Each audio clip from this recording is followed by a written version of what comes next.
Shalom, Chodesh Tov, and making an early sermon. I'm sending it out today because I'm going to be away on a speaking engagement this weekend, because this Sunday is Gimel Tammuz, which is the Yahrtzeit of the Rebbe, the Yom HaHillulah.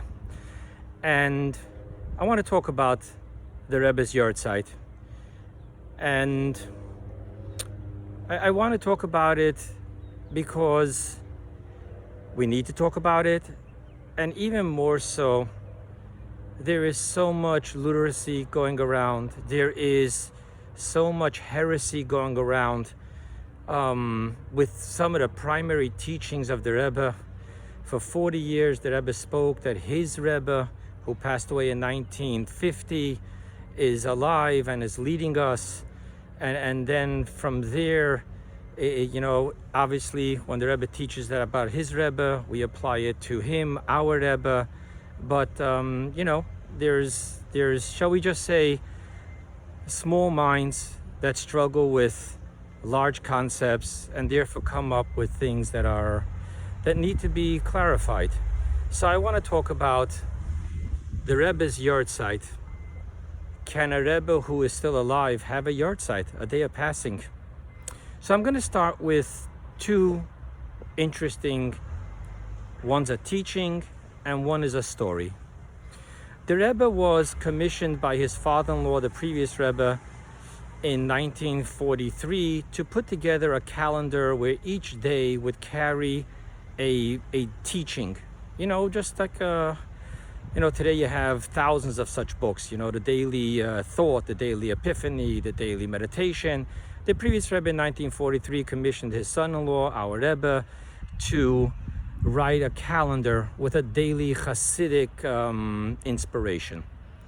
On one of those days, quite recently, the Rebbe chose to quote his father-in-law, the previous Rebbe, in an answer that he writes to someone who wrote to him, and this is what he writes. In answer to what you are asking of me, how can we be bound together as a Chassid and a Rebbe if I don't know you and you don't know me?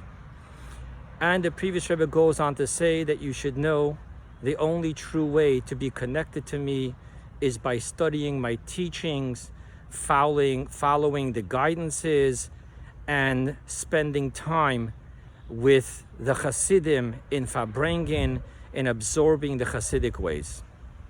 Number one. Number two, even interesting, is that there is a law that on Shabbat and on a holiday, you are not allowed to go to a cemetery. This person, in the early years of the Rebbe's leadership, right after the previous Rebbe passed away, he was in America, and he asked the Rebbe the following question. The intermediate days of Sukkot, called Chol HaMoed, and being that he has no chance after the holiday to go to the gravesite, the burial place, the Ohel of the previous Rebbe, and he's asking the Rebbe, is he allowed to go on Chol HaMoed? Simply, he was asking a question whether the intermediate days of Sukkot have the law of a holiday where one may not go into the cemetery or not. The Rebbe's response, just unbelievable. The Rebbe responded as such, and by the way, I heard this story directly from the Rebbe's secretary through who the answer went out. His name was Rabbi Klein of blessed memory. And he said like this. The Rebbe said, it all depends on how you look at the Ohel of my father-in-law, the Rebbe. If you look at it as a gravesite, then no, you're not allowed to go on Chol HaMoed. Now listen to these words. If you look at it only as the Rebbe moved his office a few blocks, meaning from 770 to Springfield Cemetery, so then you're going to a living Rebbe in his office, is what the Rebbe is saying here. If you see it as nothing more than the Rebbe moved his office a couple of blocks, that's the quote, then you're allowed to go. End the story. And now let's talk about this. I would suggest, why would the Rebbe have put that quote of the previous Rebbe about how can you be connected to a Rebbe who seemingly you don't know him and he doesn't know you. Why would the Rebbe put that in a book that he printed and would be, originally at least, primarily learned by Hasidim who knew the previous Rebbe and then later who knew him? Maybe the Rebbe is talking about post-1994, where the question of how we stay connected to our Rebbe is the question. And therefore the Rebbe is giving us guidance in how to stay connected. And what that means is that, yes, there is this notion that, before 1992, before the Rebbe had the stroke, and I had the merit of standing by the Rebbe's Haftorah, hearing the Rebbe's voice, often crying in the middle of Torah. I stood by the Rebbe dancing Simchas Torah. I stood by the Rebbe dancing after Yom Kippur, where the Rebbe would go up on a little stage and dance to Napoleon's March. I would watch for hours the Rebbe giving out wine after a Farbrengen. And all these things are what, in a sense, made me feel connected. The times that I would come into 770 just to watch the Rebbe daven mincha, just that looking at the Rebbe and knowing that it's all going to be okay no matter what I was going through.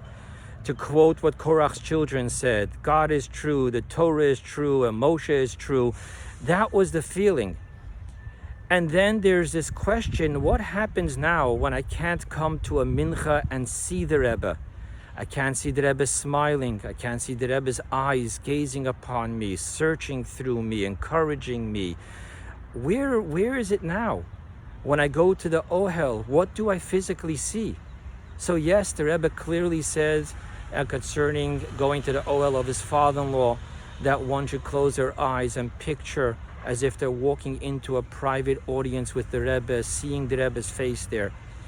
But then I open my eyes, and what do I see? A tombstone and a walled-off area filled with the notes and prayers and requests of thousands of people, Jews and non-Jews alike. And the question is, how can I connect with the Rebbe today? How can there be the reality of the Rebbe is alive, not through chance and not through, going off the handle saying things, but real connection, one that the Rebbe has taught us, one that the Rebbe commits to. And hence the Rebbe says that it's all about the details. Study my teachings so you have my perception of reality. Have the bird's eye view. Don't remain in the worm's eye view. Follow the guidance. Know that the Rebbe's legacy is all about caring for the other. Live in the world that looks like a jungle, but it's a garden. It's the garden of God, and Mashiach is coming. That's what the Rebbe is telling us. And from that perspective, I turn to this week's Torah portion, where Korach, one of the things he taunted Moses with, was if the garment, the four-cornered garment, just one blue thread on each corner makes it kosher to wear, the tzitzit, then if the entire garment is made out of that same blue wool, why would it need tzitzit at all? And Chassidus says that what Korach was saying was, we don't need one high priest. We don't need one Rebbe who's going to be completely devoted. Why can't we all be part of that garment? Why can't we all live in the unbelievable, fantastical Yom Kippur, in the Holy of Holies, the incense, seeing God, being seen by God consciously, feeling it, living it, digesting it? Why is only one chosen to do that? And while the rest of us have to 6 days a week work, do the rat race, struggle with Judaism, struggle with being connected, struggle with spirituality in a rat race? That's what he was saying. Why can't we all be part of this overwhelming garment, just totally enwrapped with the consciousness and revelation of divinity? And Moses told him, no, even such a garment needs to have strings. What does that mean in Kabbalah and in Hasidus? What it means is to just live in an overwhelming rapture, passion, oneness isn't how it works. It has to do with the details, the strings. We have to study Torah. It's not all about feelings. It's about the practical digesting of our connection. And hence, when the Rebbe, who serves as the frontal cortex of the holistic body of Jews throughout the world of this generation, the body needs to live its life, but it needs to remain connected to the frontal cortex. So even our animalistic behaviors of eating, sleeping have higher meaning and higher purpose. So my friends, it has been said that a person cannot die as long as he is remembered. That's concerning every human being. Concerning a Rebbe who has committed to remain intact, to be close to the physical world, to be able to feel our physical struggle and help us in our physical life, rather than allowing himself to go into paradise and from there to connect with us.